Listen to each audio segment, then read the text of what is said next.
the window had been busted out and part of our gear had been stolen. There's nowhere to play up here at all.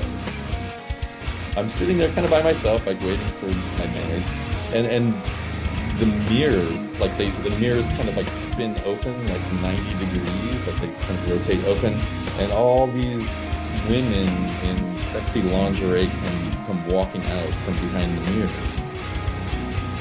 I'm just going to throw this out there that it almost sounded like you were kind of the dark side sometimes of the scene.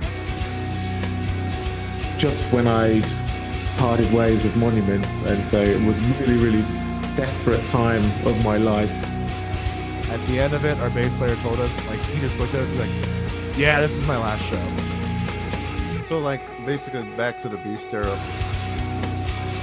Dealing with this alcohol intake, and we're at a Christian festival, and we're supposed to be a Christian band. I was kind of like, man, this sucks. This is not a good look.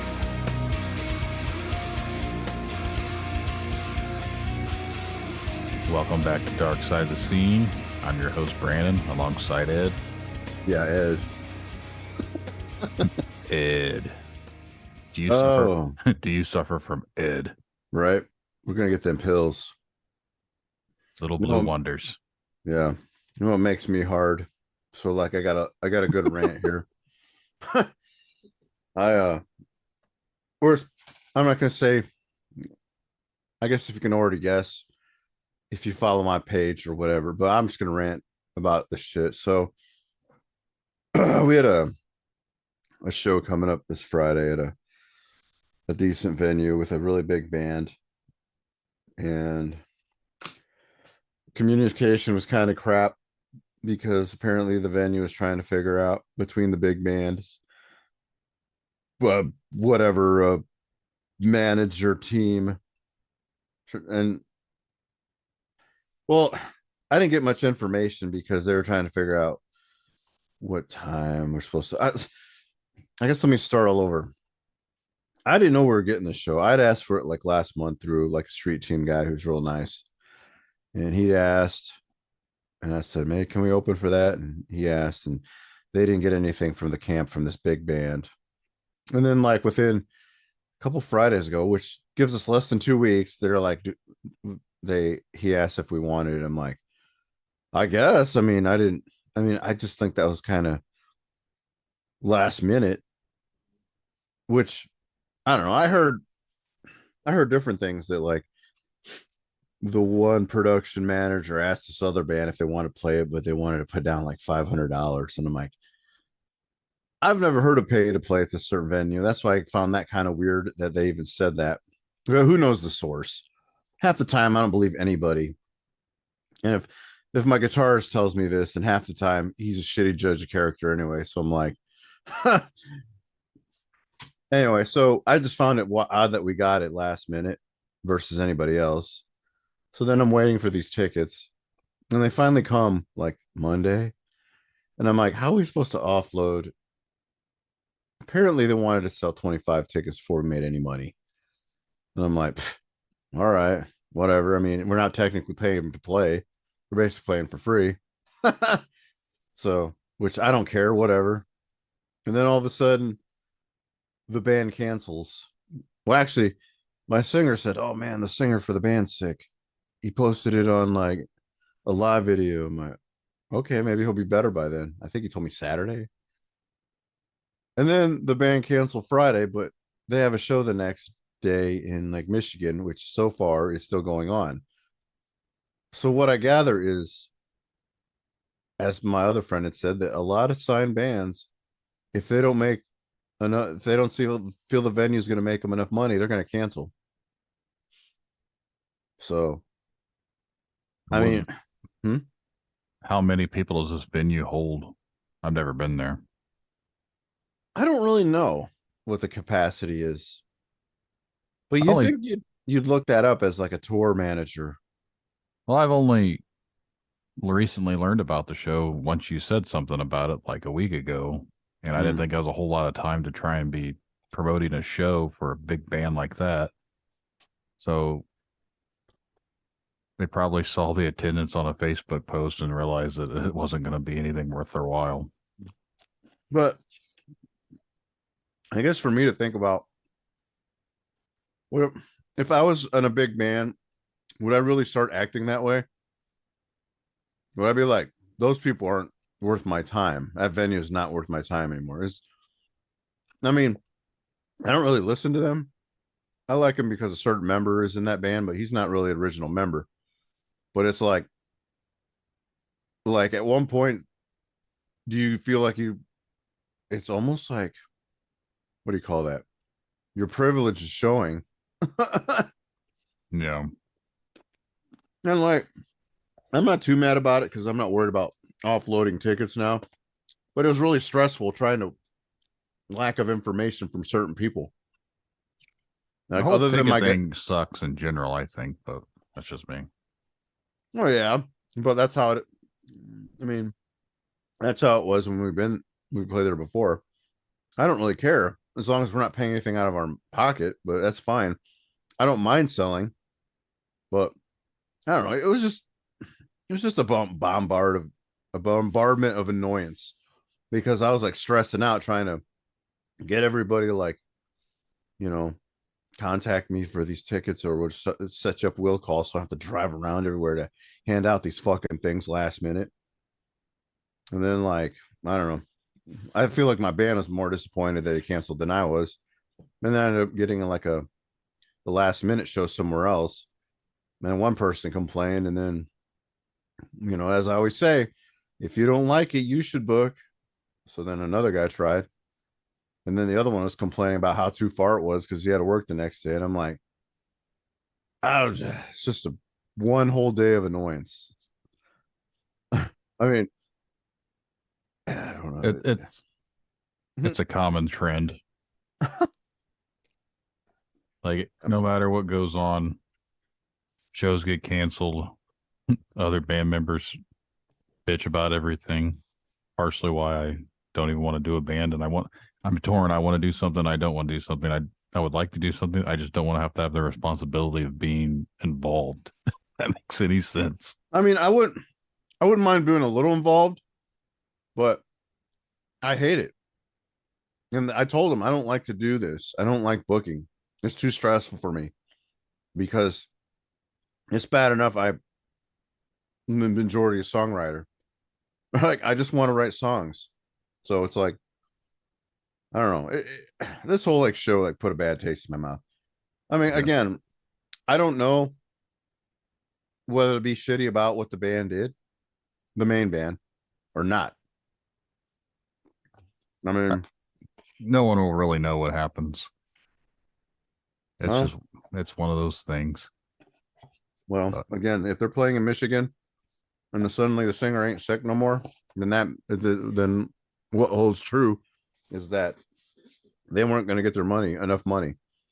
And that kind of shit happened with in this area. We had a pretty cool club and this certain band with a hot rod car's name. The singer got sick and then the show never happened. But I think they pulled out because there was not enough people to go to their show. And it's like, is that cool to do? Or are these people like suddenly have privilege because they're a major label that they could just do what they want? Yeah, I don't know. Like, I would play anywhere, but like, I don't even know if it's the band's fault. Are these like people that are working for them and that greedy? The band probably doesn't know anything about it. They haven't posted about it either. The cancellation on their official thing. Yeah. Again, I think they have bigger bands like that typically have people that run all that shit for them, so they probably aren't really involved in it.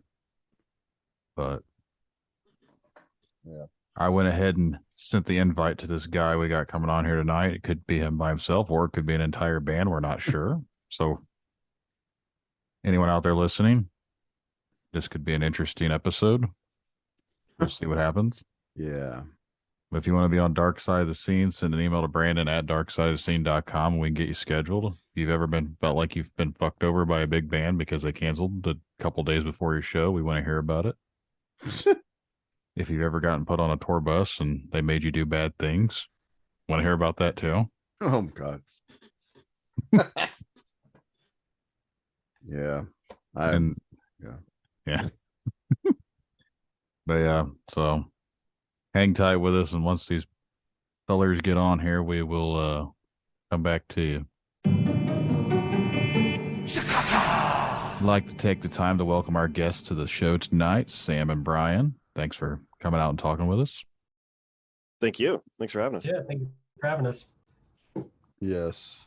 This is the first time we've had multiple people on that were on separate, I guess, remote areas. We've had one band before that were all grouped together and it sounded like ass, but hopefully this turns out better. Hopefully. Where are you guys from? I'm from Olympia, Washington. I am from Spokane, Washington, the other side. So how far of a distance is that between you? I'm too stupid right now. So it's just, we take that main freeway all the way across, and it's like 4 hours, 45 minutes. Oh shit. You must speed. It takes me 5.5 hours. So wow. Yeah, I drive like Washington speed, so it's like 5 miles over the speed limit. But all I picture is like trees and pine trees and more pine trees, and I don't under one, maybe one bridge. I don't know. No, not until you get to about Yakima or so, and then you'll start seeing trees. But most of the time, it's just like flat land, like valleys and all that other crap, and it's a really boring drive up until then. Mm-hmm. The pass is pretty. That's about it. Sweet. So what's your band called? We're called No Living Witness. We're progressive technical death metal. Yes. And how did you? Okay, so if you and your members are all spread out, is that what you said earlier? Mm-hmm. So how did you like collectively meet? Because that's kind of quite a distance. I mean, 4 hours. I don't even like driving 50 minutes to go band practice. But well, it's kind of unique here in Washington, because in Washington State there are 5 drummers that could play technical death metal. Nick Pierce is already spoken for. And the rest of them are already in 5 other bands and just don't have time. Or they're just interested in creating like YouTube content and all that other crap too. So. Oh yeah, that's your neighbor, isn't it? Yeah. Yeah. And he's a nice guy, but I've actually never met him before. So. Well, maybe we'll meet him this weekend. But we were on hiatus for quite a while because we had our drummer leave like 11 years ago or something like that, and we couldn't find a drummer. But I was starting a new career and having kids, so I kind of took a break, and we got it started up again. And I went to a show in Portland and got introduced to a couple people, and through the lovely Facebook algorithm of adding new people, it kept throwing suggestions at me, and I found our drummer Devin. And someone said, "Oh yeah, you should definitely talk to him." And I just messaged him. I was like, "Hey, I need a drummer, and I'm in Olympia." And he's like, "Yeah, I'm down. Send me the music." He's like, "Yeah, I'm your guy." I've always had my vocalist. He's always just lived 5 minutes from me.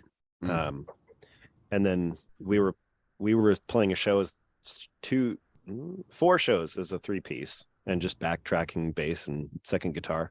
And I knew Brian from Facebook, of course, because he's a very talented concert photographer. And a great guitarist as well. And he actually came to our Tacoma show just to take pictures and hang out with us, because, you know, it's the metal scene around here is very, very close, and everybody kind of knows each other.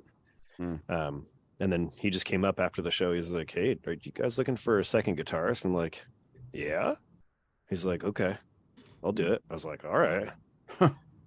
And then by chance, we happened to stumble across Cameron Porras. Is that how you pronounce it, Brian? Porras? Yeah, I'd say that sounds more correct than I would pronounce it. Yeah. He plays guitar and writes the music for Inanimate Existence. And things are kind of getting quiet over there, so he was looking for something to do. So he asked if we were looking for somebody, and we sent him stuff, and now we have a 5-piece all of a sudden. Nice. Yeah. Usually like it's hard to get people to like, you know, even conversate or even like come to a show and just start talking about that. Most of the time, I'd go to a show and it's just like I leave. I mean, but Right. so I guess I'm gonna ask. So if you're in different cities, how's your metal scene in each of your cities? Or I'd say in Spokane, it's definitely more or less. It's good. I wouldn't say it's. God, what's the best way to phrase this? It's definitely more like deathcore centric, where a lot of the bands here kind of take after Traders and Lorna Shore, and it's more or less in the vein of that rather than it is for technical death metal, which is why I've always kind of struggled for the past 10 years that I've lived in Spokane to try to start a band. I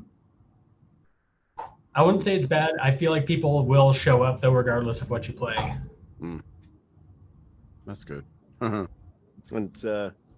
Olympia is kind of like a baby Portland, Oregon. Portland is very like black metal, death grind, like dripping. Like Nice. like they love it to be raw and not polished, and in a good way, of course. I'm not trying to talk down to it, because we prefer the more polished way, because that's our vein, like Inferi, stuff like that. And there's some deathcore, but it's mostly very like true death metal and black metal. But you go to a show in Tacoma, and usually you're going to see the same people you see. And so any show you go to, you always have a friend there, whether you show up alone or not. Yeah. It's a very open community, much more than it used to be, 15 years ago. Yeah. That sounds great, because we don't really have much of that. I mean, it's funny as you guys said that, like I actually watched I don't know if it was an ad or something showed up. It was like another deathcore with a female chick, and it's just the same like generic shit. And I'm like, somehow this is probably going to be popular. And I'm like, another band we don't need. I'm sorry. I'm a death metal kid, but like I like it all, but it's like you can't possibly be more deathcore than deathcore. It's like there's nothing original about that, but that's just my opinion. Anyway, you're dropping someone off there. So it's like none of it No, ever. it's cool. I'm like not a deathcore fan. Well, because a lot of it doesn't have any melody in it. It's just like dun dun dun, and I'm like, there's a place for that. There's a lot of newer deathcore that has a lot of melody and ambience to it. Right. It's been really nice to hear, and not so much like the Lorna Shore style.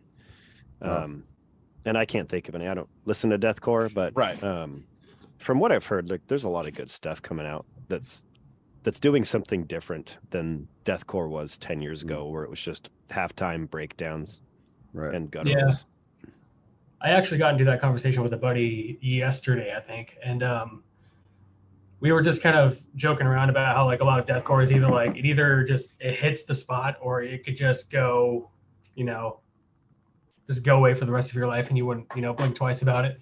But it's also funny to me because, I've talked to bands like The Last 10 Seconds of Life, for example, where they take a lot of their influences from bands like Sleep, and a lot of the other sludgy, doomy bands out there. And it's like a lot of people from that crowd would just not look at a band like that twice because of, their musical inspiration. But like when you actually start to, for the sake of being punny, when you start to like break it down,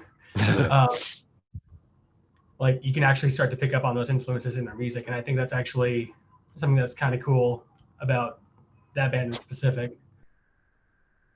That's so funny you mentioned that about listening to the influence of a band you like. Like I never got into Deeds of Flesh for one reason or another. I don't know how. But all of a sudden I started listening to them like a few months ago, and it popped on. I was like, this is amazing. And I'm listening to it. I'm like, oh, so the Zenith Passage likes them. The Faceless likes them. Oh, I hear Inferi likes them too. Like you hear the influences of the people that you were influenced by. Right. It's an interesting bridge. Yeah. Of course, the Faceless is like pretty unbeatable. Everybody tried to rip them on, but anyway, it'll be interesting to get that guy on here. But anyway, isn't it just the one guy now because all the band has quit him? Yeah, he's he's had some troubles. Hopefully it's behind him. It's a shame because that guy's a fucking genius, and it's like, what goes through your mind, man? I think like his brain is so powerful with Mhm. technical riffs that he has to do drugs to like slow it down. I would assume. I don't know. Like, yeah, I was gonna That's- make this comment about deathcore, not to interrupt, but sure.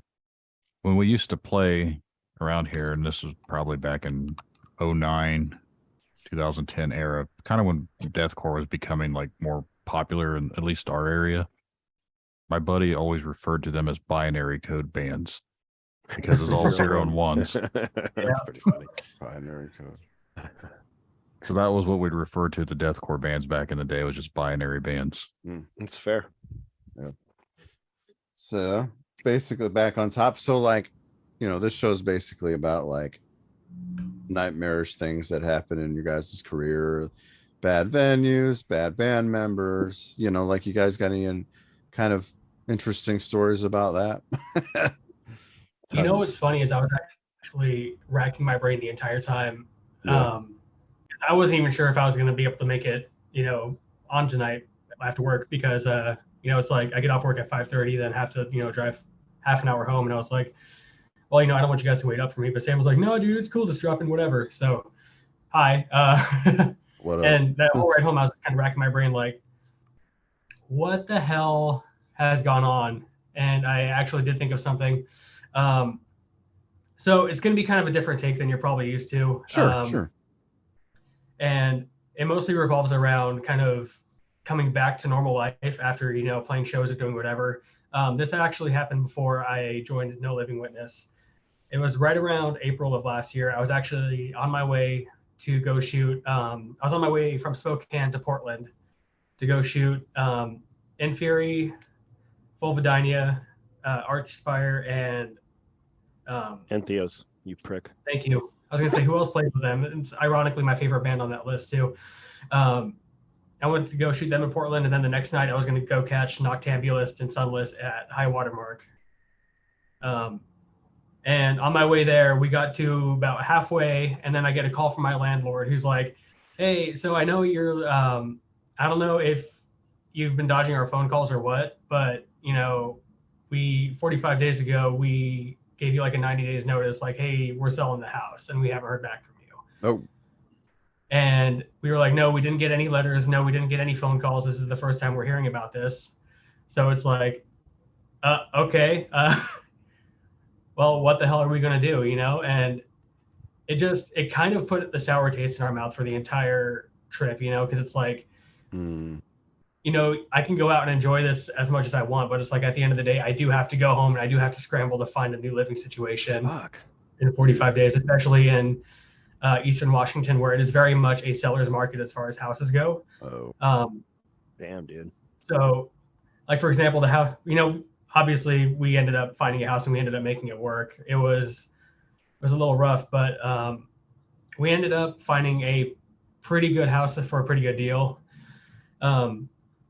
But yeah, that kind of shit just happens from time to time. And it's honestly just stuff that we don't think about happening, how everything, and it's one of the things that I've kind of taken for granted, especially like over this past weekend, because we just went and played a few shows out in Bend and Yakima and Tacoma. And it's just like one of those things that we didn't really, I guess I didn't really have any sort of mental capacity to have anything negative going on in my mind this weekend. And I am just forever grateful for that. But it's also just like, kind of the same thing that happened was like, I was going to these shows to enjoy myself and go relieve for a little bit, go meet some cool people, go hang out with a bunch of my buddies. And then it's like, cool, now I got this shitty thing looming over my head, I mean, yeah, like I said, it all worked out, but it's like, it definitely did just sort of take away from everything at the time. Yeah. Like you're trying to have a good time and there's something back in reality that's yet, you have to come back to. And that is a really hard aspect. Like me, you and I and Devin both had a really challenging first half of the week already, because we had an amazing weekend where we played shows and it was really well attended and we did well. And then we come back to our work week and we're sleep deprived. We're tired. We're malnourished because we were daring enough to eat Taco Bell twice in the same day. And then, you come home you got to go back to work ASAP. We can't just take more time off. And that's, it's just one thing after another. So that is definitely a big part of it, is coming back to reality after even just a short tour. Yeah. And like what he was saying about his apartment, I feel like that's reflections of the times lately that a landlord would pull that shit. I bet you he never told you, and he just could do that because of how things are. It's like, haha, I just feel like he didn't give a shit.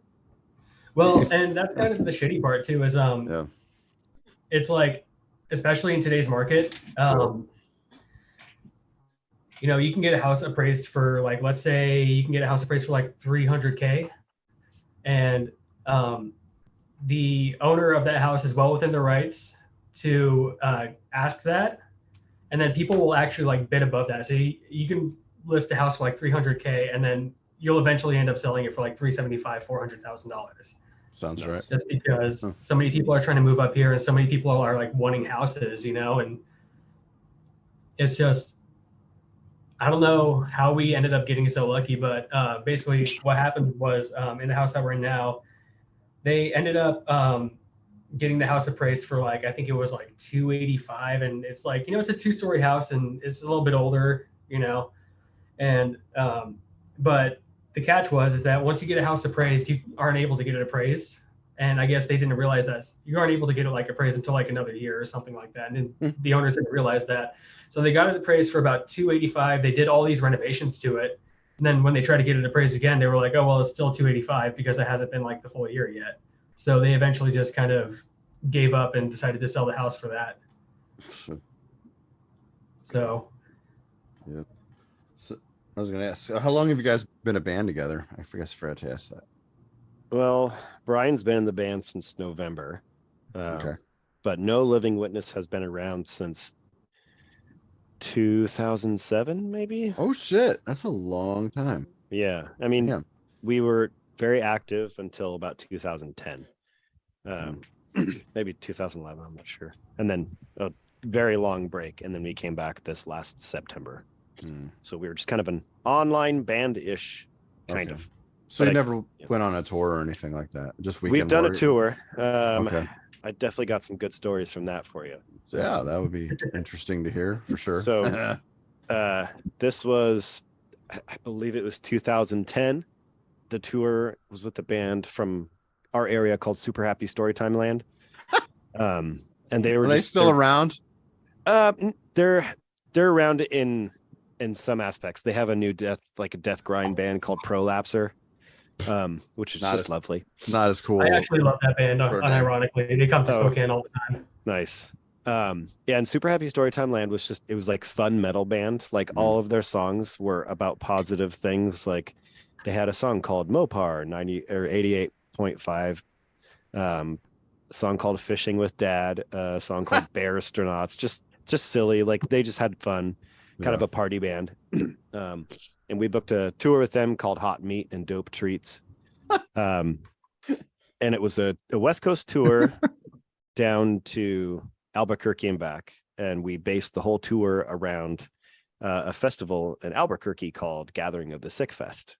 It used to, I think it was around for 10 or so years. It was pretty big. Fluja played, Abysmal Dawn played. So we based it all around that. And we get to the venue, and it's August, it's hot. And the promoter wasn't there. And there were flyers up and stuff. We go in, nobody's there. It's just the touring bands. And I walk around, I go to there's a tattoo shop down the street. And no, in the same block, like 3 doors down. And I walk in there and like, hey, you guys going to the show tonight? They're like, oh, there's a show tonight? And they're all wearing like metal shirts. I'm like, wow, this guy really just ditched out. So the only people that were at the show were the other bands that were playing. And it was probably 110 degrees in there. So I think the whole time I was playing, my eyes were closed because the sweat was just burning my eye.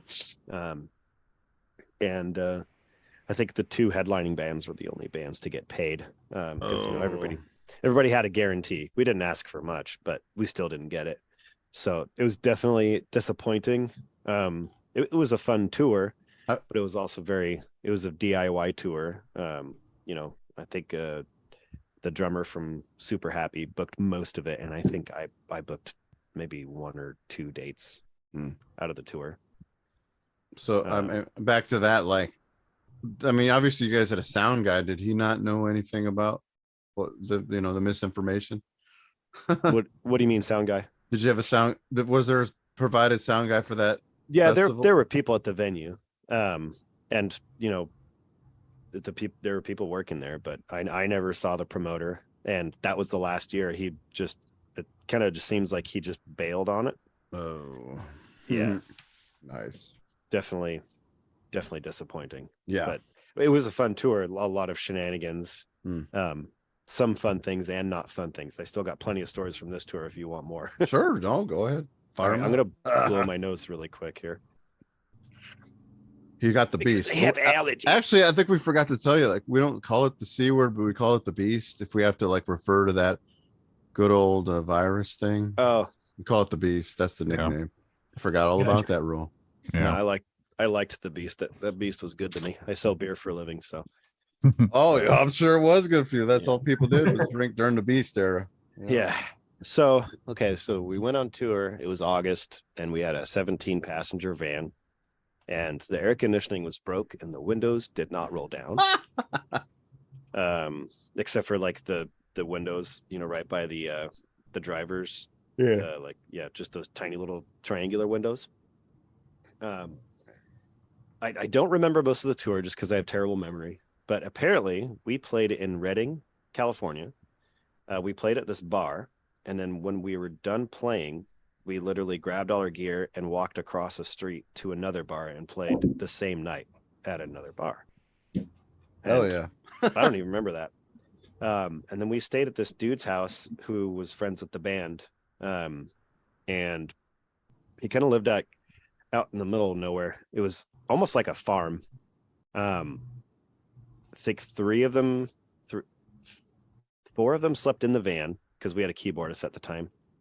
And me and my bassist slept in a tent with, we each had a cot.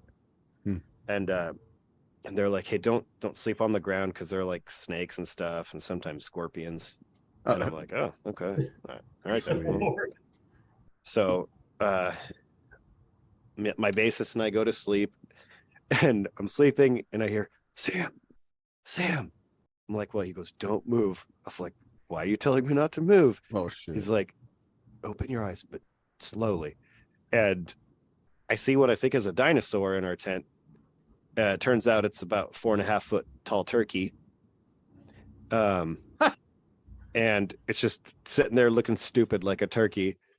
And so we just kind of slowly get out of our sleeping bags and leave the tent. We go over to the van, and everybody is standing outside of the van. I'm like, there was a turkey in our tent. He goes, yeah, there was a fucking turkey in our van, dude. I was like, really? And I go in there, and the turkey literally pooped on our toilet paper roll that we kept in the van for these emergencies. Damn, he was domesticated. Yeah, so he knew what to do. I would have just I would have stayed in the sleeping bag and then just tried to attack him. Yeah, but I mean, like, you would have had protection. It would have ran away. Hopefully, dude. It was a big turkey. Oh shit! It was. I thought it was a dinosaur for a good reason. Oh, those big, yeah, they're pretty big. Yeah, I would have killed it and took it for the road. Some meat. That's fair. Wow. Yeah. So more adventures with this is a couple nights later we played the Bay Area, and as we're driving into the Bay Area, we're just kind of driving around downtown San Francisco-ish, and our brakes start smoking. I don't know if you're familiar with the hills of San Francisco, but they're very steep. Heard. Yeah. And there's a lot of them. And our brakes are smoking and catch on fire a little bit. And we somehow make it to Half Moon Bay, which is a really popular park in the Bay Area. and I think one person in the band had a smartphone at the time, because this was before smartphones were really big. Right. And we found an auto store that was going to be open the next day, or like a mechanic. So we get there, we get drunk on the beach, have a good time. And they fix our brakes. I think it cost like $700 or something, because it was drum brakes and they were just completely seized up. And then we get to the venue that night, or the next night, sorry. And it's the Octopus Lounge, I think. Yeah, in Pacifica. And you book a show. You're not always booking it with a promoter. You're booking it with the venue. And the venue's job is to host the show. They don't have to promote it. That's what a promoter does. And we didn't go through a promoter. So we get there, and it's just one of those shows where it's the bands playing to the other bands. And maybe there were 5 people at the show, I would assume. And I think everyone but me and my drummer got just blind drunk. My guitarist actually played the whole set in the wrong tuning because he didn't realize it. And we asked about payment at the end of the night, and they're like, yeah, you guys drank more than we actually made, so no. Wow. I mean, it's fair. Because I didn't book all of it. It was, the drummer from Super Happy booked it, and you kind of just do what you can.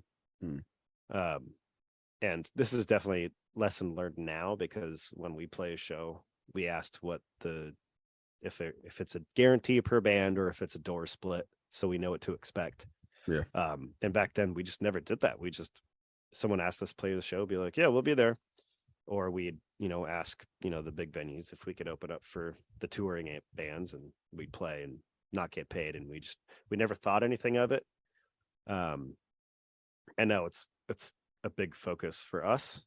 So it's kind of a lesson learned. Right. Well, yeah, you guys were younger, so you probably didn't know any better, right? Yeah. Yeah. Yeah. And, we got to a point where we didn't have to play every single show that was offered to us. Like, we made the mistake of opening for Moto Grader. I don't know if you remember them. I'm familiar. Didn't the vocalist of that band Yes. become Five Finger Face Fuck band? I don't know. Yeah. But- Yeah. Ivan Mooney used to be in Motograder. Oh, nice. Yeah, we Don't played. ask me how I know that. I think yeah. We opened the show, and there were 10 people at the show. It was at El Corazon in Seattle. Which is premier venue for metal bands.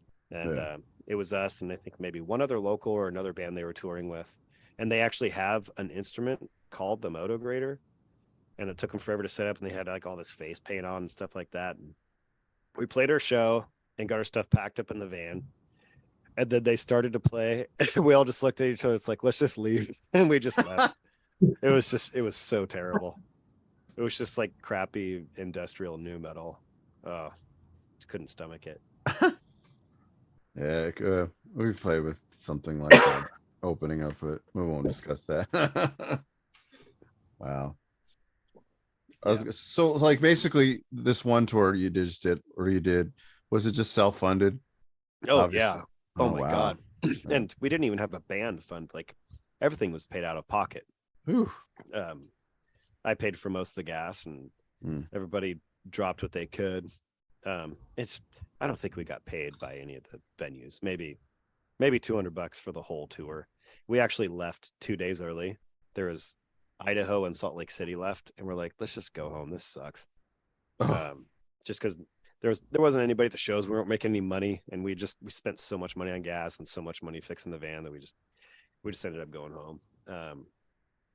But I mean, you're new, you get things started, you don't know what to expect.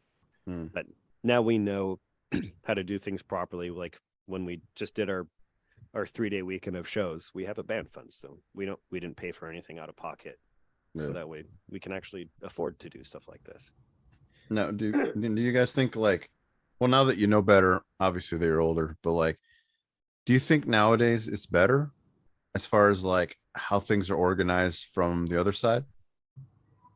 I don't know. I honestly Obviously- don't know, just because my Oh. memory is so bad. I mean, like, do they actually pay you now and like know that it's expected, or they just like, oh, we have a show today? I forgot. Yeah, I wonder. It's just we never asked Right. back then, I think was the problem. So Okay. now when we book these shows, once, we put a firm hold on the date and we tell them what other bands are playing, we ask what their payout policy is. Yeah. And we just go from there. It's not a contract, but it's a written agreement, which is good enough for me. Yeah. I'm sure more people like to do contracts and I stuff don't like think that, I've my crappy band, I've yet to see like something written or contract. I mean, I guess we have not had anything like that. Yeah, I've never signed anything or asked for a writer or catering or anything like that. But like I'll barter. Like we just played in Yakima and it wasn't through a promoter, it was just through the bar. So it wasn't well attended. But when we booked the show, I was like, we'll get the opening band and it's these touring bands. And he said, I could get you like $300. And I was like, well, there's three of us and gas is a lot. Can you do a little better? He's like, I'll bump it up and I'll feed you guys. We're like, that we can definitely work with that. All right, I some think I was sub- the only one that ate because nobody else eats for some reason. They didn't want their Subway. Quiznos band. Quiznos. Yeah, Quiznos. I feel like we needed to play out west because $300 is what I was end up getting to pay every single band on a bill from venues. That'd be nice. Like I think the 100 like- is our like bare minimum we ask for because that covers gas and a little bit more. Yeah. So if we get $100, that's fine. Unless it's a packed show and there's a lot of people there, then I would expect a little bit more than that. Yeah. So the place that I booked would always give me $300, and I had to split it up amongst all the bands. So I always try to just keep it at 3 bands. That way, each band Yeah. came away with $100. Absolutely. That's a good Probably the do way to go. Yeah. Shit, I'll play there again. Fuck it. it. What venue is that? It's a bar here in my local town. It's basically, there's actually 2 of them that I played at. I have the same deal at, but I was supposed to be doing all the metal bookings for this venue, bar, whatever you want to call it. And the Beast happened. I'd booked like 2 or 3 shows and the Beast happened. And then it just kind of went out the window just Oh. because everything was shut down for a Maybe while. he thought you died. Like he died and then like you never showed up Well, again. when we went to that show a month or so ago, he looked at me and said, "Hey, what's up?" I was like, "Hey, how you doing?" So he knows I'm alive now. He just hasn't ever reached out to me. So He got the beast brain where everybody forgets shit. So you real you thing. book shows and play in a band? I used to be in a band. We haven't done anything since. I really don't know why. Everyone just kind of during the summer lockdown or whatever of 2020, everyone just kind of decided that we weren't doing shit, and then we needed a new drummer, and then couldn't find anyone, so everyone just kind of said, "Okay, we're going on hiatus," and that's kind of where we've been at for the last 3 years. Drummers are the worst, man. They're so hard to find. We Yeah, can that's- find a drummer, but the stuff we play, we want them to be able to play to a fucking metronome or a click track. And for some reason around here, when you tell a drummer a click track, they like have a seizure or something and like freak out because they can't figure it out. It's like, you're a I fucking cannot drummer. How believe can you it. not keep time? Oh my God. We've been Wow. playing our drummer, our requirement for the last since 2009 has been yet to play to a click track because we run samples. Yeah, that's what we were doing. We had live tracks and samples and everything. Instead of having a keyboard player, all of our synth was programmed because that's one less person to fucking deal with. Yeah. Yeah. Yeah. My time is good enough, and then they just argue because they don't want to play with the click track. They'll say it Well, exactly like that. We did have a keyboard player in the original incarnation, whatever the hell you want to call it, of the band. And I'm still on talking terms with the guy, so I won't say nothing negative because he's a cool dude, but we have a song dedicated to him called Sexual Creature, and I'll just leave it at that. Gotcha. That's a wonderful name. Well, he told me he was a sexual creature and he had needs, so that is the end of the song. Like, Aren't that's we me all? screaming. So, yeah, that's a whole other dark side of the scene story right there, but we won't get into it on this one. Hmm. Yeah, I try to book shows for my band, and then sometimes there's this venue here that lets me kind of, because he didn't put me solely in charge of the metal shows. I'm the one that, like, you know, he asked me, should I start having bands here? I'm like, yeah. So sometimes a band will hit me up to like play this place. It's usually just like, it's a nice little DUI record store and it's the door split, whatever. Just depends on who it is. Normally I have to get somebody like larger as far as local to at least like get people in the door. Cause nobody, as you guys know, like if you're a band from outside, nobody's really going to know who you are unless you're somebody bigger, you know what I'm saying? So it's like, that just helps offset everything. So at least somebody gets paid decent. Like we're having a band from Michigan play next Saturday, and they're kind of coming in through like a tour date. So I said, hey, you guys can play here. And I told them door split, whatever. So it's, you know, our town isn't really metal friendly, but since it's all ages, that's usually what kind of keeps it going. Like all those old DUI all ages shows. Man, that's what's hard about around here is getting an all ages show in the called the Puget Sound area of Washington is incredibly difficult. There are 2 venues in Olympia that do all ages shows. One of them is tiny. The other one doesn't have a sound system. So if you book a show, you have to bring your own sound system. Yeah. And I don't want to deal with that. Right. There's nothing in Tacoma. There's Seattle at Substation. That's about it. Yeah. Is it Brian, right? The other guy? Sorry, Brian. Yeah. You're a photographer, right? Yeah. So like, I'm sure you got like interesting stories about, you know, taking band pictures. Can't leave you out, you know? You know, actually, I originally kind of got my footing into the Spokane scene because I was doing load in, and you know, it was actually right after the whole there was one specific band that had a pretty big incident here, and I'm sure if you just look up Spokane death metal, you're probably going to find an article on it, so I won't drop their name. But there was this whole thing, and it just basically caused a whole divide in between our scene, and I just kind of threw a fit on Facebook about it.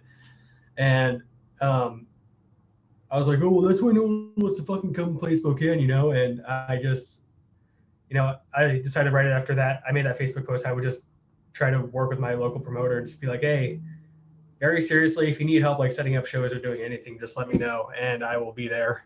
And so I just started showing up to shows, and eventually I met up with one of my buddies who is a photographer. Shout out to Phil Brunny of Chaotic Studios. One of my best friends, and he's a very talented producer, photographer, very catch-all music person. But yeah, that's sort of how I started getting into it. And you know, when I started getting into photography, I wasn't very good, but I kind of had the right idea, and it was just like a lot of playing around with it. And I kind of got spoiled because I got to basically like practice on pretty large bands. Like the first show I ever got to shoot was Whitechapel, Slaughter to Prevail. And it was the 10 Years of Exile tour. I can't remember who else was on it. I think it was like Chelsea Grin and Oceano. Yeah, that sounds about right. That's big. And luckily no one was ever really kind of, you know, they weren't really jerks about any of it, you know? Because I guess it was like I wasn't charging, I wasn't like running my business yet, and I didn't really run into too many people that were just being dickheads about it, honestly. And I kind of consider myself lucky for that. But there have been a couple times where I would go to a show and another band that will not be named, because I probably don't have to because they were mentioned earlier. I had to look that up, by the way. I remember that. I did not know that was in Spokane. Oh yeah. I think we brought I think we brought that up on another podcast about what happened to that band, which was kind of bullshit. But anyway. Yeah. Anyways, my opinions on, you know, that whole thing are just like whatever. But yeah, there was one time when a band that was, you know, they're pretty famous and they were doing a headlining tour. They rolled through, and you know, they were coming in from Seattle, which is like a right next to Olympia, so it's about 4 or 5 hour drive. Hmm. And they got hit with some of the gnarliest traffic because I guess there was like a bunch of accidents on the highway and all that stuff and whatever. So they ended up being super late. I don't think they ended up getting loaded in until about like maybe, I want to say probably like maybe 15 minutes before the doors even opened. No, Ooh. Jesus. Yikes. Which we actually try to keep it open specifically. We try to like do load in a few hours beforehand back then, just because, travel times and all that stuff can change so rapidly. So, whenever they get here, we just want them to be able to like load in and just get it done. They ended up loading in pretty late. So, on top of me being there with the venue to do photography, I was helping out with loading and stuff like that. And I was bringing some of their gear so we can help backline. And they were just kind of being shitheads about it. And it's like, I understand that you guys are frustrated and you're late, but I swear to God, I'm here to help. Please do not fucking talk down to me in any way. Wow. So if I ask you where the bass cab, where you would like it to be on stage, please don't say over there where it always fucking goes. Wow. I don't know what that means. Wow. Is this is that same band from that article? No, Oh, no, this is a different band entirely. Oh. I've actually, not to interrupt your story, but I've dealt with a local band that was that way. That's shitty. But yeah. I that's even funnier to me because it's like, at the risk of being that guy, you are a fucking local band. Knock it off. Yeah. Be cool, man. Oh shit. I don't know. It's just I consider myself really lucky in regards that I haven't really dealt with a lot of people like being douchebags about me being a photographer and me being in the way, because especially over the past year or so, I've developed this sort of method to where it's like, it's kind of cool. I can basically like take the photos, upload them onto my iPad the second they're getting off stage, and then like have photos ready for them by the time they are at the merch table, So it's like I can basically at the time that they're selling merch, I'm like, hey, so here's some of the stuff that I did for you tonight. If you want, I can work out a cool deal with you if you want to take these and use them for promotion and stuff like that. And that usually ends up being pretty cool. I have had this happen to me a couple times, but when people will steal my iPad out of my hands, Jesus, like just grab it out of your hands? yep, don't fucking do that to me. Wow. No, Jesus. I am very protective over my stuff. It's like, I understand you want to be able to like get a better look at it, but it's like, here, if you want to get a better look at it, let me know. Yeah. Because especially in Spokane, things, van windows get broken into, things get stolen all the time, and, shit like that. And it's like, I don't know you like that. Please don't grab things out of my hand. Right. So I don't know. Again, I consider myself to be really lucky in that regard. And mostly the reception to what I've done as a photographer has been pretty positive. What's the process been like going from, just being at concerts and taking pictures and sending it to the band next day, to go from doing that to say, hey, if you want 5 pictures, it's, this amount of money? How did you bridge the gap between doing it for free and starting to charge? It's actually kind of funny. I didn't really start charging until about the beginning of this year. And that was kind of like a weird confidence shift, because I've always just been like, kind of like, I'm just grateful that my favorite bands are sharing stuff that I've done for them. And, I didn't really think about the whole, like, doing it while they were at the show thing until I saw a TikToker named Devin Rodriguez who, he will literally just like, he has like a pen and paper and he just draws people on the subway all the time. And then just he'll have it done by the time they get off their stop, and then just hand it to them, and I was kind of inspired to do that with my photography in that way. And once I started getting like a good grasp on how to, work with my program quickly, I was like, okay, I feel like I can actually like start charging people on, like, I can start, asking people for a little bit here and there. Cause like, obviously I'm not spending too much time on it, but it's like, if I'm able to whip up something that looks cool pretty quickly that they want to use, why not, Yeah. Oh yeah. I remember when I first met you at the Infuri show, and was it Infuri in Seattle? It was Rivers of Nile. Yeah.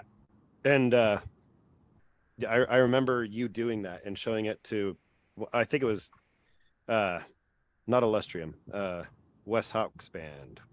Alluvial. Right. Yeah.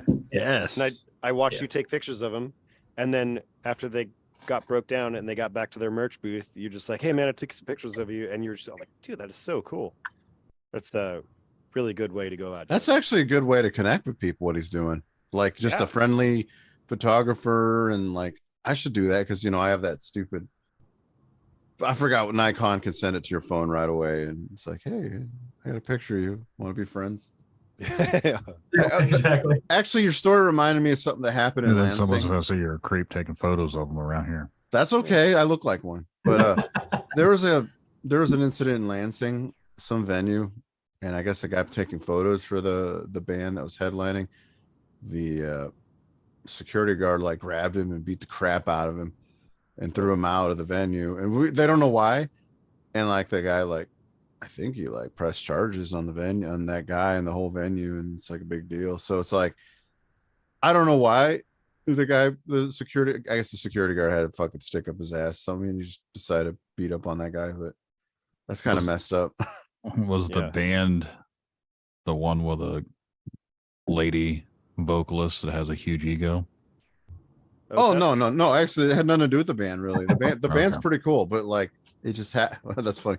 No, they just some guy I think they hired to like take pictures of him. The security guy just beat the shit out of him, and well, he had recorded it on his phone. You can see the phone kind of like shake and then fall on the floor, and like there's so many witnesses. I don't know what this has to do with anything, but it's like that would suck. You're trying to do a job for the band, and you get your shit stomped out of you from the security. Yeah. I don't. Yeah, for no Well, reason. Incredibly shitty. I luckily haven't had to really deal with security, but I have had to deal with some shitty audience members because Oh, if I don't really know anyone in the band, I can't really like get backstage and like get the good angle. So I kind of just have to take like audience vantage points. yeah. And I have had people like accidentally quote unquote knock into my camera while I'm trying to take pictures and like just kind of push me around and do that other shit. And you can basically tell when it's kind of malicious or not. Yeah. And yeah, I've had some people like try to come at me for getting in the way, and it's like, I mean, I understand that you're frustrated, but it's like, give me 2 seconds, I'll be out of your way, I promise. Right. I mean, I know they're there for a reason. They're taking pictures for the magazine, for the band. It's like you can't be shitty about that because basically they're capturing this moment. Right. Oh, interesting. So I was gonna actually come back to the Beast era. So when all that hit in the good old 2020, what did you guys do during that? Like, how did that affect you guys as far as band or your work? It was amazing for me actually. That I know that's really messed up to say. No, I mean, A lot of people suffered, but you obviously worked through it, so well, I mean, it wasn't. I mean, yeah, work was really, but they also eliminated commissions during that time because a lot of people could have lost their jobs because bars had closed. Mhm. So instead of firing a bunch of people, we just kind of like temporarily demoted people until we got back on track and took away bonuses, which I totally agree with. So, and I was working less, was still making good money, but I used that time to get better at guitar because we released an album 2019 called Holocaust. And that was an album that's just all the stuff that we played live before we went on hiatus. So it was my vocalist and I were like, we have all these songs and they're just gonna like evaporate. We should at least just put it out there so we have it after a very long break. We recorded it and we enjoyed doing it again. It was just my vocalist and I, so we put it out and we're like, dude, let's do some more. It'll just be you and I, and we'll have a drum machine. We'll program anything on a computer because I'm really good at doing stuff like that. So I started writing another album, and it went well. We released it 2021, and yeah, just to use that time just to get better at playing guitar and like actually practice and learn new things. Something I never did before, and that's what I did during the Beast time. Nice. So yeah, you pretty much used it wisely. You didn't assume that. Well, we're death metal kids. Sometimes we're like, yeah, the world's falling down. We've heard this before, so we're just gonna carry on. I mean, no, again, it affected everybody differently, obviously. Yeah. So, absolutely. what about you, Brian? How did that era go for you? I lost like 30 pounds. Damn. Were you, Because, sick, or did you get sick, or? no, I just, for some reason, I don't know what it was about COVID. I lost like an insane amount of weight. It's all And right. I It's all started, right. You can say it once. I started to look like one of those aliens from Signs. I was getting so skinny. And, but as far as like work life goes, I've always, for the past, I think like 8 or 9 years, I've always worked in medical. So I was not getting out of work, Oh, wow. and I was at the time doing medical processing because, which is like, sample processing for like labs and stuff like that, making sure everything goes where it needs to go, all that fun stuff. And so when COVID hit, Don't say beast instead. sorry, the beast. You can censor It's that. all right. It's all right. When the beast hit, it was rough. My workload like tripled at work, and and I had a pretty good agreement with my job. I actually had it like written in my work contract where if I needed to take time off to go to go photograph or help out with the show, I could do that by giving a day and taking a day. And they couldn't like complain or make me take vacation time out of it or anything like that. So it was a pretty sweet deal. And then the beast happened, and that just went right out the window and my workload tripled. So it's like I have no release of any kind, and I'm just like 10 times more stressed out at my job. And that just ended up that was kind of a darker period of my life, honestly. Yeah. And like the first 2 years of lockdown, it's like I still was able to like get stuff done, but it did have a pretty significant mental health toll on me, honestly. Yeah. As a lot of people, this sucks, And I mean, I feel like everybody's a lot better now, right? I mean, you could honestly say that right now, that you're in a better place, correct? Oh, definitely. Mentally. That's good. It's good to hear. For multiple reasons, but it's just, I think it was just that uncertainty of like, life will never be the same again after this, Yeah.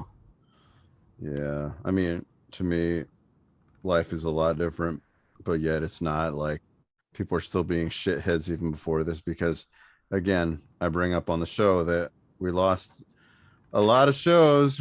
Live music was put on a hiatus, and then people are still being cocksuckers now. And it's like, did you not learn, like to be a lot more grateful for what you have? I guess not. Whatever. I don't know. I was going to ask, but you didn't join the band till November, correct? Right. So were you in another band then, or I've been trying to start, projects here and there. I end up just getting bored of working with myself. Oh. And it's funny because I've actually known of No Living Witness from the MySpace era, and I remember the first EP that came out from seeing it on YouTube and stuff like that. So when Sam hit me up on Facebook, he was like, "Hey, I know I don't really know you, but I play No Living Witness, blah blah blah." And I actually told him like, "Oh yeah, no, I remember seeing your band like way back in the day." So, and yeah, I didn't really have too much else musically going on. I've always just kind of had a harder time kind of getting something off the ground. Oh, so they're technically your first band, is what you're saying? No. Okay. I had a couple other bands when I was living out in California. Oh. I used to play in this band called Halo of Gunfire from the Central Coast. And it was kind of a weird thing. I was going through, my parents were like trying to force going to college on me at the time, and trying to make something of myself. And now I was just kind of a delusional teenager of like, no, it's okay, Mom and Dad, I can make it big playing death metal, herder. Yes. But yeah, it was, that was also another weird period of my time because my mom was going through, chemotherapy and all this other crap. And there was a lot of weird emotions, and I was just honestly just a naive kid. I wasn't even 21 at the time. And, I got to play some pretty cool shows with them that I will always like, carry that with me. Hmm. But, it's definitely one of those things where it's like, hindsight's always 2020. I would definitely do things differently now had I known, Yeah. So what so you're from California, or what brought you up there? I'm nosy as hell, sorry. Oh no, you're good. I did come on the podcast to talk, right? So I don't remember. I think Brandon said that he's from like out east, right? And then Ed, you're probably from. Oh, we're both from Indiana. Yeah, we're of both course. from Indiana. I'm sorry. I apologize for that too. Oh, gotcha. No worries. Yeah. So basically, the living situation out in California where I was at was, I am from Santa Maria, Central Coast, like San Luis Obispo, which is like 3 hours going up the 101 northbound from LA. That's where the Music Man factory is. Yeah. Yeah. And that was like one of our claim to fames. Yeah. I used to go up to San Luis to party all the time. But anyways, it's about like a 6-hour drive to San Francisco, and up there, it was getting to the point to where it was getting to be like upwards of $2,000 for a small apartment. Oh. So yeah, and obviously, if you guys talk to anybody from California, things have not gotten too much better. So it just basically boiled down to like, I was working this shitty cook job, and I couldn't afford to just pay anything. So I decided, why don't I go work a job up in Alaska for 6 months and, just, go work 16 hours a day, 7 days a week, and just make a crap ton of money in 6 months and just see what my options are after that. And I ended up kind of staying with my dad for a little bit because he lives out in the Coeur d'Alene area. I just ended up making some friends here through, the promoters and the music scene here out in Spokane, because, Coeur d'Alene, Idaho is like, it's a rock toss eastbound from here. But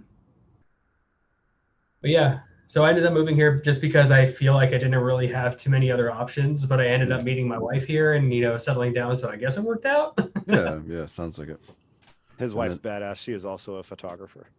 And she also purchases way too much of our merch, and I need to have a sit down. Oh my god, it's so funny because I'll get the notification, be like, "Oh, sweet, a merch order," and it'll be from his wife. Be like, "Brian, your wife could just like grab it from us.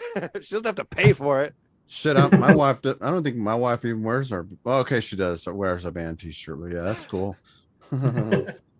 Yeah, sorry. No, she is way too supportive, and I can't begin to thank her enough for it. God, she's so supportive. Ugh. You guys, I know, gross. You guys inspired me to write like a death metal song about like fucking landlords, because that's the most brutal thing out there right now. Like how everything's just charging and for what they have, and shitty apartments they don't want to fix. Like, how come there's no death metal song about that? I like to write stupid like death metal songs, like put little videos on them with them, because it seems like that's the thing, to just make a little viral video. But man, I have thought of the landlord one. You inspired me to do the so. cost of living, you said, was like almost $2,000 for an apartment. Yeah, that was like 2014. I could very well be wrong, but I remember like seeing some like advertisements, specifically from people like Michael Alvarez, from Flub at the time, because I kind of knew him. And yeah, I remember him making a Facebook post on it saying like, yeah, dude, like living in the Bay Area is like crazy expensive. I need some roommates. And I was just like, God damn, dude, I got to get out of here.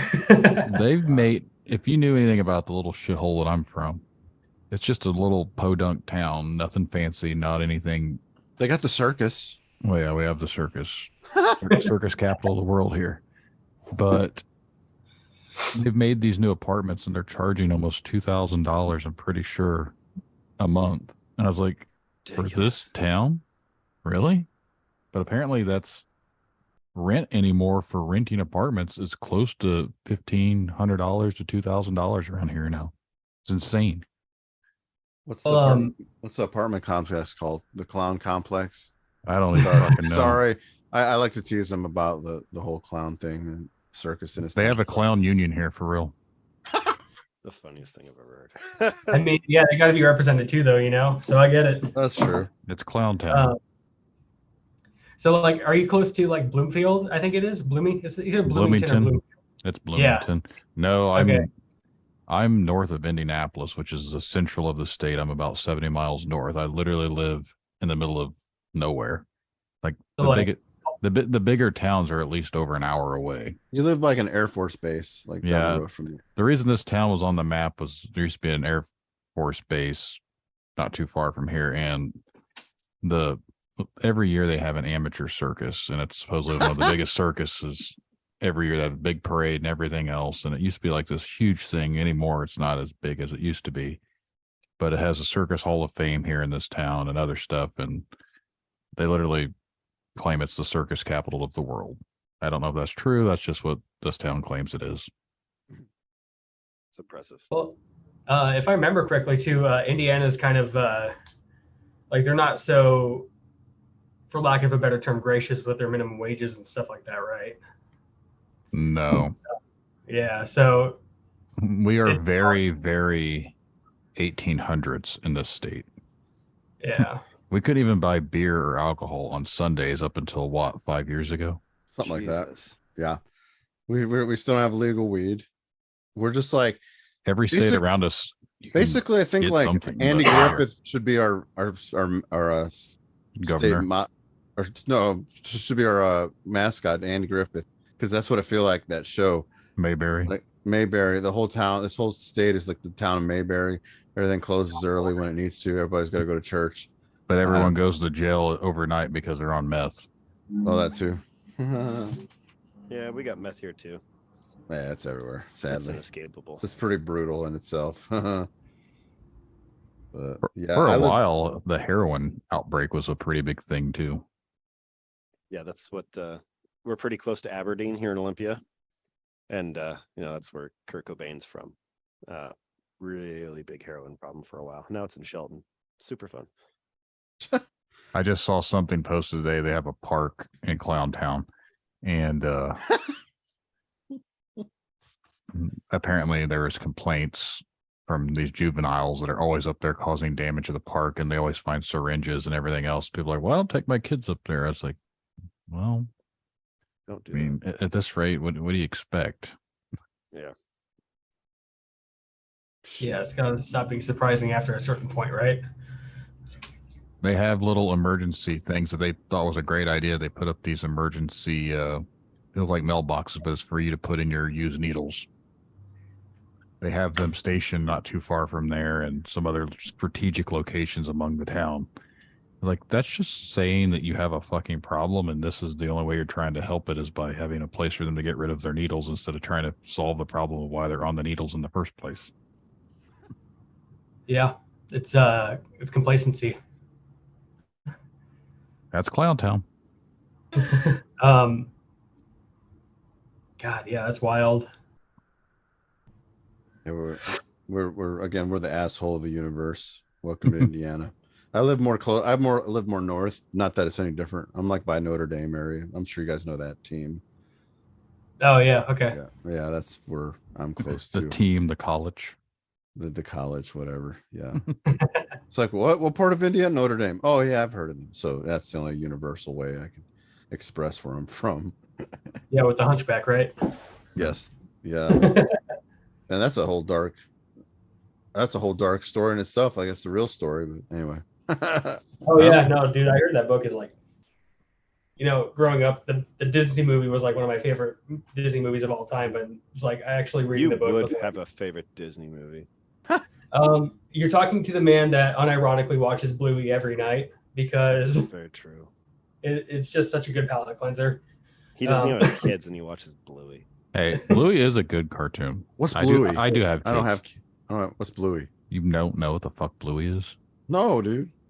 So it's like a show about Australian, it's like a family of blue healers, and it's got good morals, and I don't know, it's a kid show, but it has like a lot of adult humor in it, like a lot of kid shows do, and that's like one episode they called the car wash the hairy monster attack. And once they revealed that it was in fact the car wash, I laughed hysterically for like 5 minutes.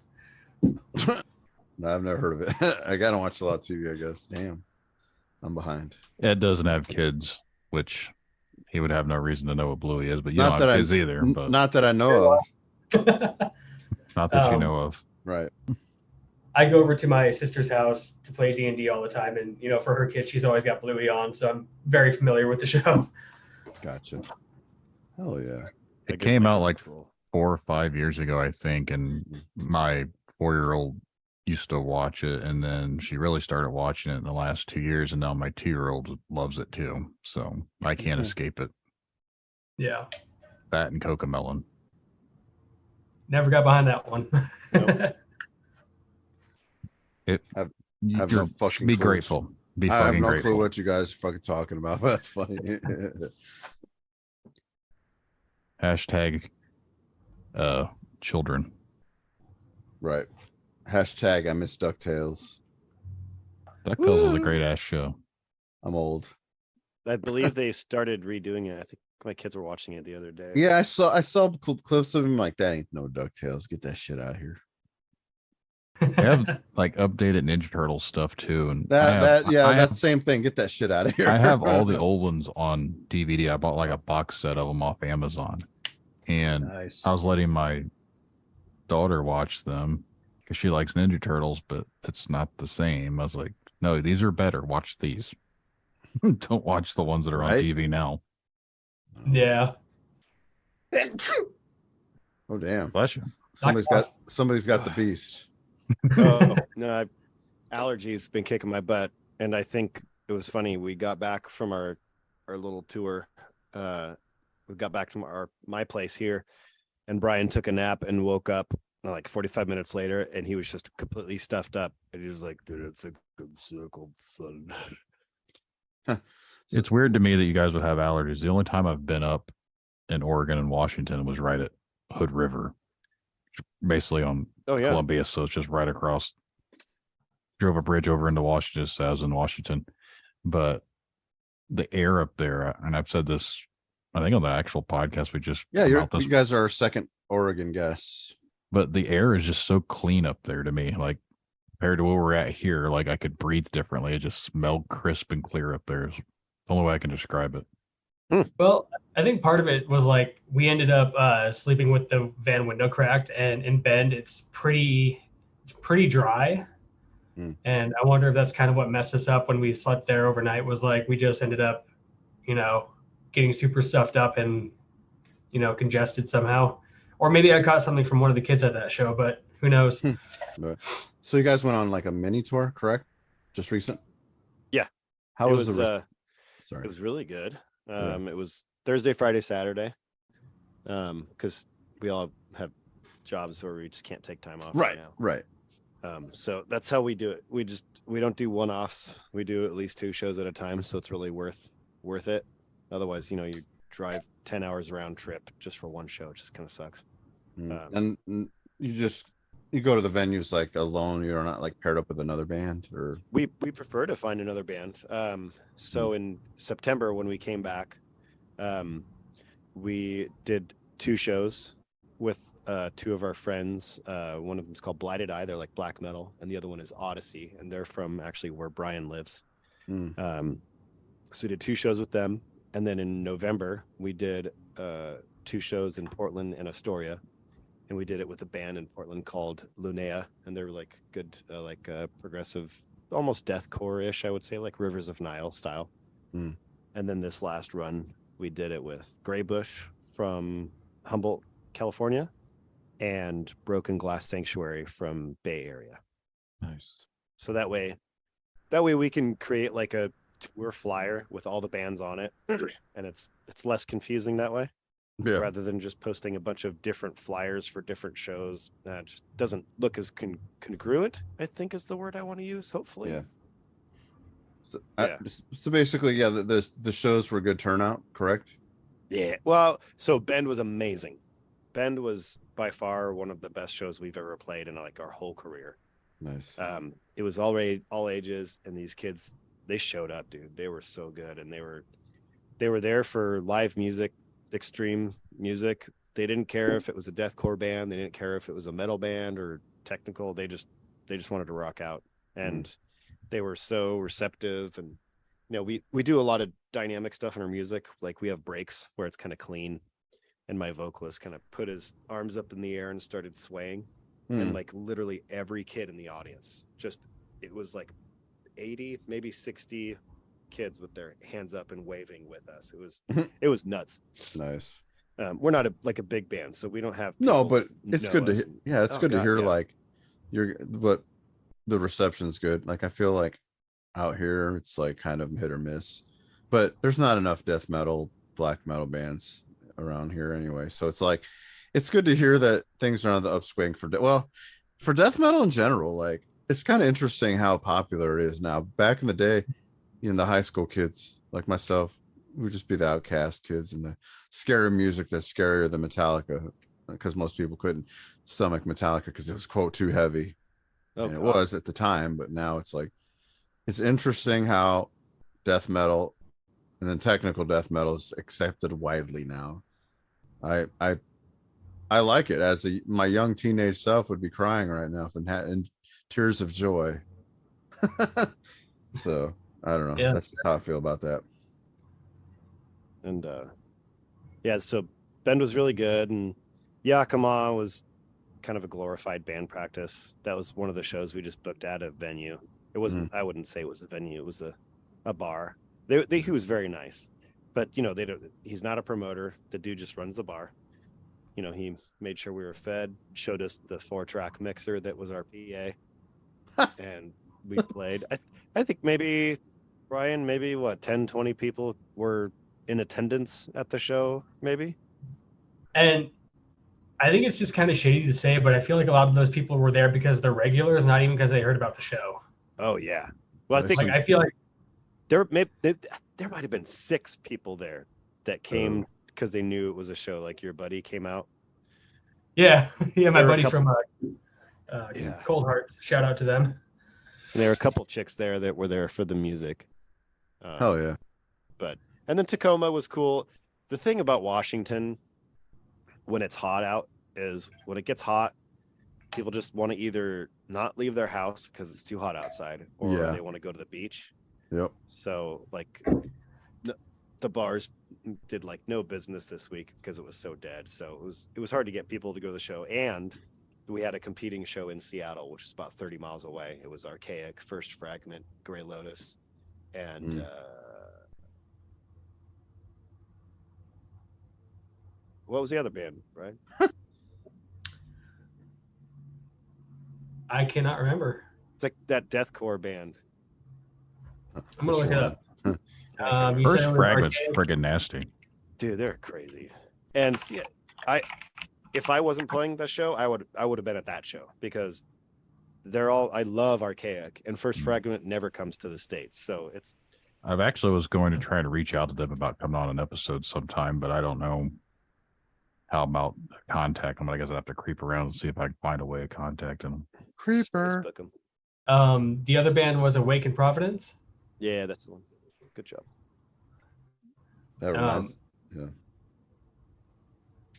That reminds me, I was telling you we're playing a show the next weekend with a band from Michigan and a death metal band from here, which is pretty cool, called Severhead Shop. And Oh, you hell know yeah! that? The dude's side project from Fleshbore. Fleshbore. We're actually interviewing Michael from Fleshbore on Thursday. Hell yeah! I wore his tank top all weekend. Oh yeah. and then the other members have been Carrion Vale as well. So they kinda That's what come it up- is. Carrion Vale, not Fleshbore. we played with it's them all one time. incestuous. They'd came to a band brought them in Gagosian. That's when I heard of Carrion Vale. But it's funny because they share members have Severed and Carrion, so they swap members. There used to be a Severed guy people- from my town that was in Carrionville years ago, like 14 years ago. That's how long that band's actually been around. That's cool. I've heard of them all the way out there. They probably definitely appreciate that. Yeah, tell them no living witness says hi when they come on. I'll just tell them myself, like they were Good. friends of mine. But Hell yeah. I was gonna say, like, Machine Head was supposed to play like about in Fort Wayne, and then they canceled. So I'm kind of glad because that would probably affected our show because it's a Saturday and it's Machine Head. I'm not a huge fan of Machine Head, but whatever. Yeah. So we'd have to compete with that show, which would suck. Anyway, that just reminded me of that. Hell yeah. It's kind of funny that you guys know the bands around here. Like Severed Head Shop's actually pretty good buddies with us, so They're my friends, dude. Don't be stealing my friends. hey, I think I think you were the one that sent them to me when I booked them on that one show, weren't you? I know. I was like, yeah, they're real nice guys. I'm like, hey guys, go over here. I try to do that. I try to be the nice guy and help out my friends' bands because, like, I don't know the vocalist's name offhand, but we always thought he looked like Slender Man. We even told him that. We're like, dude, you just remind me of Slender Man. he reminds me of like Nosferatu, like the Yeah. old cartoon or black and white. Yeah. And this is the vocalist for Fleshbore. No, Severed Head Shop. Oh, so Severed Head Shop. I know the guitarist Ryan. He's Yeah. the guy that's in Carry On Veil, correct? Yeah. Yeah. He Okay. swaps. And then the drummer is kind of playing for Carrion Vale right now. Yeah, the the he's like drummer their quit. tour drummer. Yeah, the drummer quit. He's got like Oh, that's right, because life duties. life happens. Yeah. Life happens. And like Yeah. that guy's amazing. I'm like, holy Before he joined shit. Carrion Vale, someone told me I should hit him up to try and jam with my band. So I was getting ready to message him and he'd already joined Carrion Vale. Like, fuck. Hey, see what he's doing now. Like now that like you have kids, you might be able to make it work. Like just dad time, band practice. Yeah. I had to wait till my kids got old enough where I knew it wouldn't have a negative impact on them to start doing stuff again. Yeah. Well, as I said, life happens, like you said. So it's like trying to make everything work. And you have, obviously, you still work and then go play shows. So, that's good that you're able to do that versus just completely quitting. Yeah. And my shout out to my wife Yeah. for Yeah. making it happen, because it's definitely not easy to be like, hey, I'm going to go play music and hang out in bars for a whole weekend while you're alone with the kids. Bye. Right. So she's amazing, super supportive. When I first met her, that's when I was really into the band. So she knows it's my thing and she supports the heck out of it. I was gonna say, does awesome. she like that stuff or she just supports you because she Yeah. loves you? She loves me. She does not like metal at all. That's like my wife. My wife's kind of similar. She likes a few things. Yeah. She's heard some death metal vocals and she said, did he say that? I'm like, yeah, he did. That's funny. Yeah.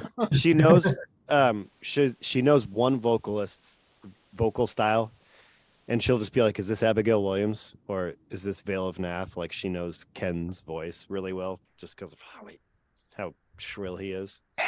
Oh yeah. That's guy, about it. That guy's in everybody's band. Yeah, he is. He's a man whore in Yeah. so many ways. Yeah.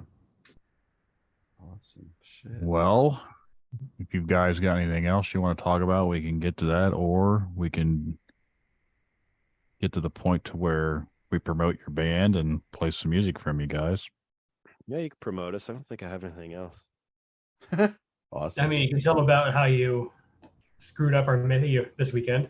Oh, dang it. Okay, so he has an Axe Effects. So he has an Axe Effects, and I Which have one? like Which one? I'm a nerd. Sorry. Ultra. Okay. I actually old got school. it. I bought it as a birthday gift to myself from Old Van school. from Veil of Nath, actually. Nice.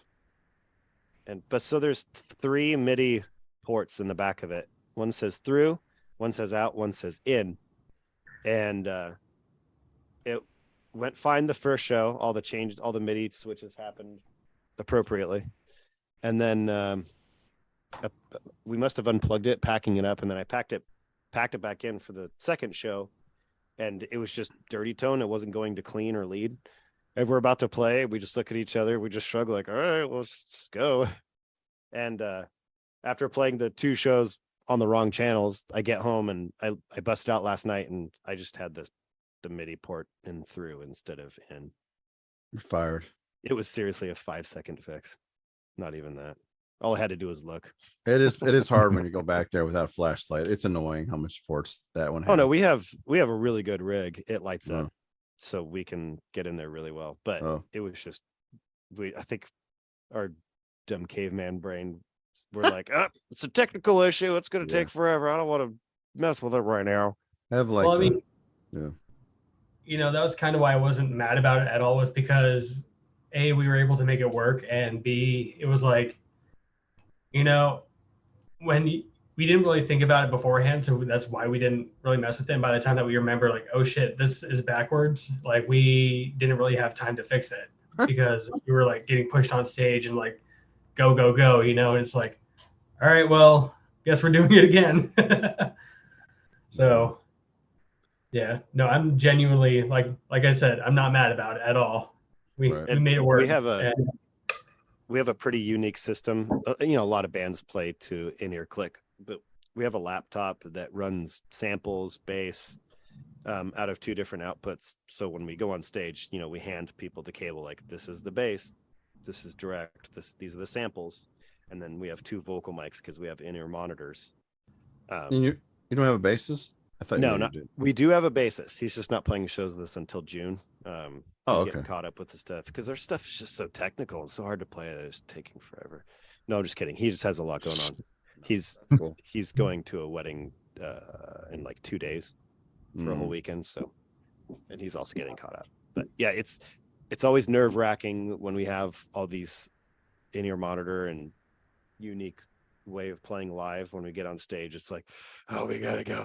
We got to set this all up. What if something goes wrong? It's just ball soup in my undies. And, you know, it's so much easier when you're just like a metal band. You just go up there with your rig and you just start playing, which is great. But we have all these things that we like because we're fancy pants and we have to have things a certain way. Do you guys just use the laptop, or do you have we used a headphone amp and a laptop. The laptop, we've actually had to play shows without a drummer, but we luckily had everything programmed from the album. So we had the live tracks and the drums on the laptop, but we have a headphone amp. So you can put in multiple tracks from the inputs from the headphones, and then you just split your signal. Like even when the drummer had the headphones on, you could have a click in one ear and you could hear the live stuff in the other ear. So what we have is we have a digital mixer and in-ear monitors, and each of us has our own channel. So in my in-ear monitors, I have in my left ear my guitar. In center is the click, and the right is bass, his guitar, and a little bit of samples. And then LJ, our vocalist, he has his vocals pretty loud with the click, with mine and Brian's guitar in each respective ear.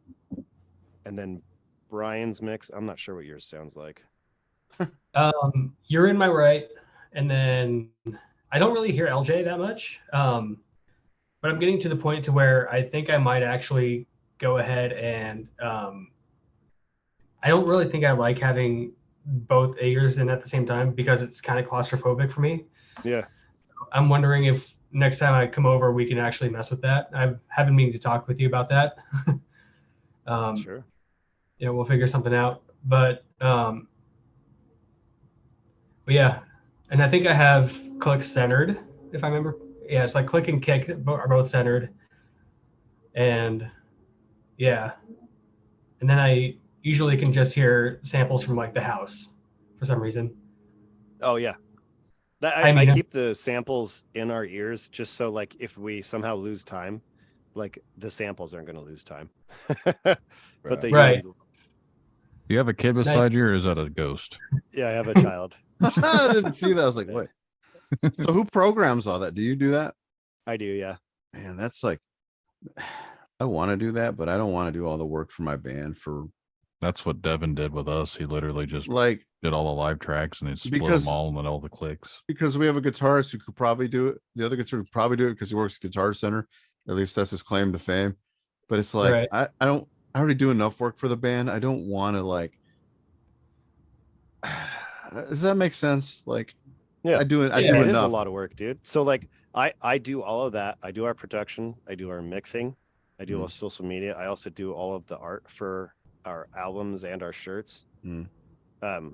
Because me doing all that saves us hundreds and hundreds and that's of dollars. Really like nowadays you have to know more than just your instrument. You got to know like everything, social media, photography, videography, it's like it's just one more thing I don't want to add. You know, it's like, why don't somebody else in the fucking band learn how to program and use the click track if we have to? I mean, Well, Brian makes memes for us, which is half of our social. but he's media also a presence. photographer, so like he can take pictures. It'd save you a lot of money. But like, Yeah. oh man, it's not fun wearing all the hats. Is what I'm saying. Yeah, it's. I like it because I like to stay busy. Like if I get home from work and I'm done with the kids, like my idea of unwinding isn't watching TV or a movie. My idea of unwinding for my day is creating. So I genuinely like doing all this stuff. I like staying busy. Yeah. I guess my band is like doesn't work as hard, and for me to work even harder like that is not. It's just I don't know if that makes It's sense. frustrating. It'd be frustrating. That's the whole reason why I don't want to get into learning how to program that stuff. I mean, yeah. I mean, I don't know. It might sound like a cop-out answer, but I feel like bands do generally tend to function better when there's kind of like one guy one guy with the reins in his hands, and whether or not I hate it. Yeah. So it seems like we have two different hats, because like when it comes to all the overall stuff, like I'm the band dad, but when it comes to us being at shows and on tour, our drummer Devon Devin, he's the band dad, where he's like, all right, we need to be at the venue hours, let's leave now. And he just kind of says, hey, let's load this stuff in, and he tells us where to put everything, just because he has his way of doing things. And if there's someone in control to tell us what to do, then I'm for it. Why are people with the name Devin talented people? You ever notice that? That's just I don't know, man. It's just how it goes. Very talented. I don't understand. Either they're the most talented or the laziest types of people. There's no in between. Or a combination of both. Right. Anyway, that's awesome. Yeah. But yeah, you guys have a song that you would want us to feature on here to close out this episode? Depends on how long. So we have our popular song that's like 5-ish minutes, called Dimensions of Diviner Sage, which is it's a tech death song with a lot of ambient ambiance to it. And then we have the song we open our live set with, called Discarded Ember from the Universal Flame, which is I think about 9 minutes long. And Holy that one's shit. a little bit more progressive. Do you guys play that live? Yeah. It's awesome. Damn. It's about 2 minutes of an intro. Like it's a kind of a clean, and it builds up, and then it just hits really hard with like dual vocals and leads. And it's really epic. Whatever you guys want. We don't have a limit on time. So Ryan, you I was actually thinking Individual Sovereignty. We don't play that live though. I love that song though, and I think we should start playing it live again. Fine. Individual Sovereignty then. Well, that song is also about 9-something minutes long. It's that's okay. It's very groovy song, groovy baby. And it has a lot of breaks, and it is very dynamic, and I think there's a little bit of clean vocals in that too. Sick. Yeah. Good mix of everything. yeah, just send over a WAV file, and then I can get it added to the end of the episode. Cool, man. But yeah, we appreciate you guys coming on here and talking with us. Heck yeah. Thank you. Yeah. Thank you for having us. Yes. And again, where can everyone check you guys out at? Where are you available at? No Living Witness can be streamed on every single streaming platform ever. We are on YouTube, TikTok, Instagram, Facebook, Grindr, Only slams. Poop map. Poop map. Oh, we did not update that this weekend. Shoot. No, we did So not. many poops. Anywhere that you can stream music or be social with any kind of musician is just at No Living Witness. Wait. Hell yeah. Well, again, guys, we appreciate you guys coming and talking to us. It's been a hell of a night. Yep. Heck yeah. We're gonna rolling out here. If you want to say the name of the song again. This song is called Individual Sovereignty. Awesome.